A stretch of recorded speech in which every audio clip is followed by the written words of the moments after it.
Well, if we know anything about Austrian business cycle theory and what it teaches us, is that a depression is what clears away the excesses of the previous boom.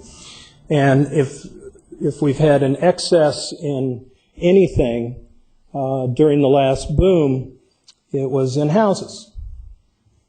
Over 1 million houses were lost to foreclosure last year. Last month, 1 in every 355 homes in America received either a default or an auction notice, or were seized by creditors. This despite many of the moratoriums on foreclosures right now. So the economy is desperately trying to heal. It's desperately trying to clear away these excesses. And we've seen this very much in California, where Guarantee Bank of Austin recently demolished 16 finished homes, brand new homes, down in Victorville. I might add that Guarantee Bank failed last Friday, but their deposits were picked up by a Spanish bank.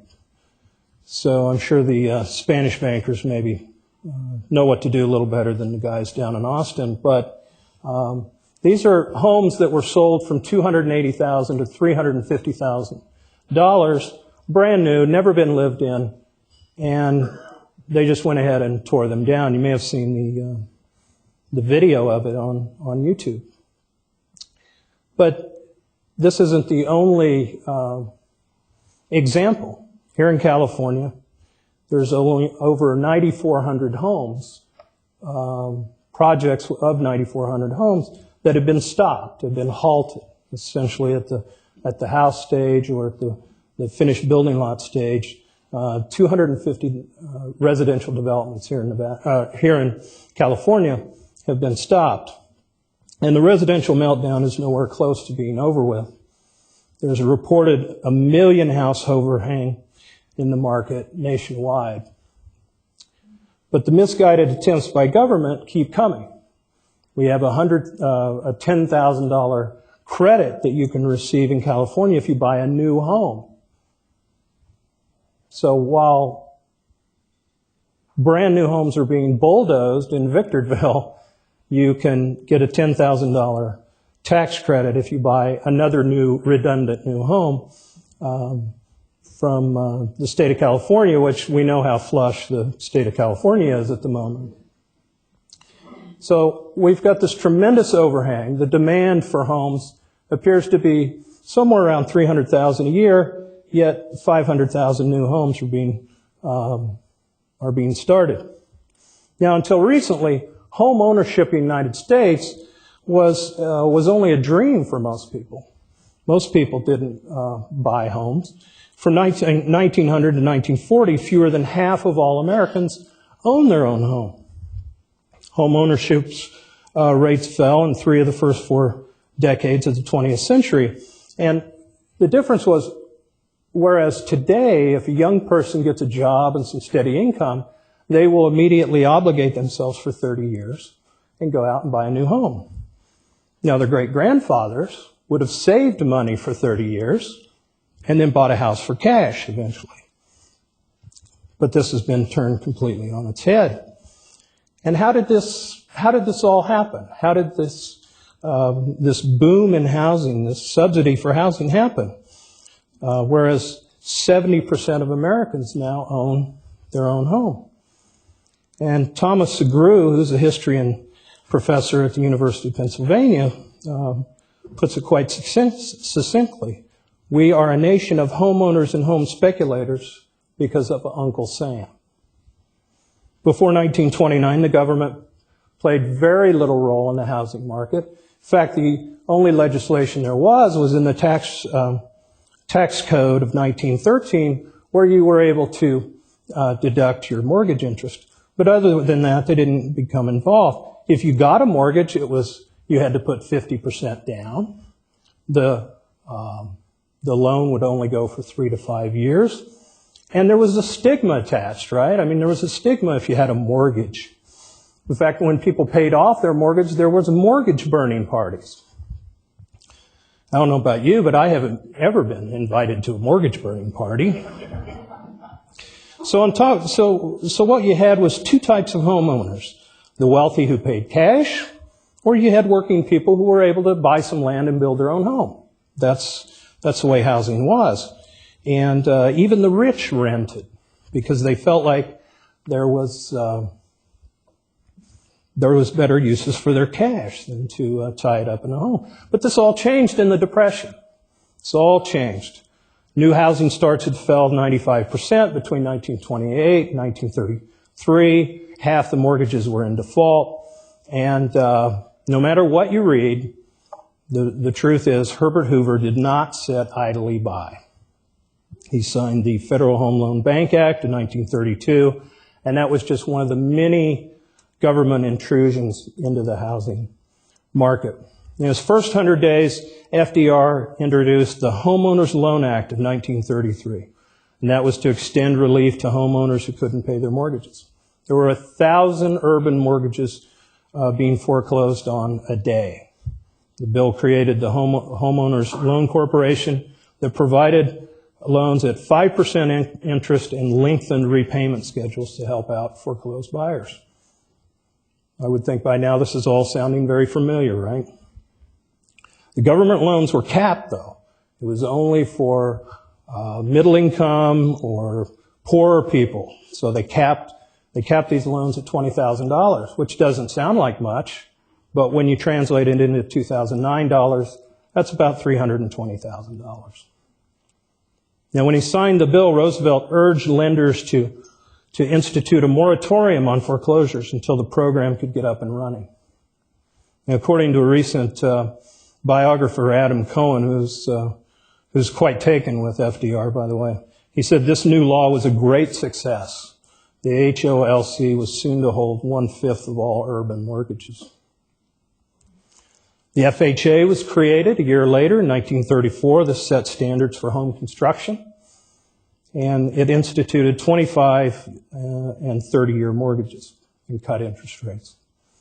And then 4 years later, FDR created the Federal National Mortgage Association, Fannie Mae. And this created a secondary market for mortgages. They were given the mandate to help make home ownership more available throughout the United States. Set up as a publicly traded company, but with a federal charter. And these programs all worked in a hurry. It didn't take long. By 1950, 55% of Americans owned their own home. By 1970, home ownership was 63%. And then beginning in 1992, Congress pushed Fannie Mae and Freddie Mac. And Freddie Mac is kind of like Fannie's little brother. It was founded in 1970 to expand, again, the secondary mortgage market. And in 92, Congress pushed them to increase their purchases of mortgages going to low and moderate income borrowers. For 1998, the Department of Housing and Urban Development, HUD, gave Fannie Mae and Freddie the explicit target: 42% of their mortgages were to go to borrowers with income below the median for their particular area. They began means testing who was going to be able to get a mortgage. That target was increased to 50% in 2000 and 52% in 2005. And between 2000 and 2005, Fannie and Freddie met their goals every year, funding hundreds of billions of dollars worth of loans, many of them subprime, adjustable rate, made to borrowers who bought the houses with less than 10% down. In 97, Bear Stearns did a first securitization of the Community Reinvestment Act loans. We heard a little bit about CRA loans earlier from Tom. These are loans made in low-income areas. You get a map from the government. They tell you where low-income people live, and you're to direct your loan dollars there. And if you don't hit a certain threshold, then banks typically don't do well on those type of exams. And it keeps you from branching, keeps you from expanding your bank. So bankers do the smart thing and make loans in those areas. So over the next 10 months, Bear Stearns issued 1.9 of CRA mortgages, 1.9 billion CRA mortgages backed by Fannie and Freddie. And CRA was then strengthened in 1995, leading to an 80% increase in the number of bank loans going to low and moderate income families. Politicians loved the increase in home ownership, and the rising home prices kept default rates unusually low. So everybody won. Fannie and Freddie were doing great. Their allies on Capitol Hill thought they were great. And everybody was rolling in dough. And then, as if this wasn't enough, Fannie Mae launched the American Dream Commitment in 2000. They were to provide $2 trillion in private capital for 18 million underserved Americans to own a home by the end of the decade. In 2001, over 51% of Fannie's financing went to low and moderate income households. And that was to aid them because, as one fan of Fannie Mae wrote, these people were victims of predatory lenders. Fannie Mae allows additional flexibility in underwriting new loans for people trapped in abusive loans. Now, I don't know if you've ever been trapped in an abusive loan, but it's tough to deal with. 2004, Fannie expanded the American Dream Commitment, pledging to help 6 million families become first-time homeowners over the next decade. Now, of course, rationalizing home ownership is something that Fannie Mae and its friends on Capitol Hill always have to do. And so they said one survey of consumer finances found that low-income homeowners have a net worth 12 times that of renters at the same income level. Other studies found that children of homeowners are more likely to graduate from high school and college. I mean, I don't know how you could draw a nexus between those two things, but that's what they say. And more likely to go and own a home of their own. So if you grew up in a household that's a renter, your chances of home ownership are just virtually nil, according to these people. Also shows that home ownership keeps communities attractive, safe, and vital, generating higher property values and other economic activity. And of course, what they mean here is higher property taxes is what they're after. Now, of course, there's always been a problem, even when you lower rates and you make the terms more attractive, it's that naughty problem of a down payment. So in 2003, President Bush signed into law the American Dream Down Payment Act, otherwise known as the ADD Act. No, it's not really that, but I just wanted to see if anybody had ADD. So it was the American Dream Down Payment Act of 2003, and it was to help 40,000 families with their down payment and closing costs. And this is to further strengthen America's housing market. Now, when the bill was signed, the housing market was on fire. I mean, overall starts had, in that month of December of 2003, the annual starts were nearly 1.7 million. There had been a 17% increase in the number of housing starts since the previous year. So this isn't something that the housing market needed. But for political purposes, the American Dream Down Payment Act was put into place. And the administration said at the time, the strong housing market is beneficial for communities across the nation.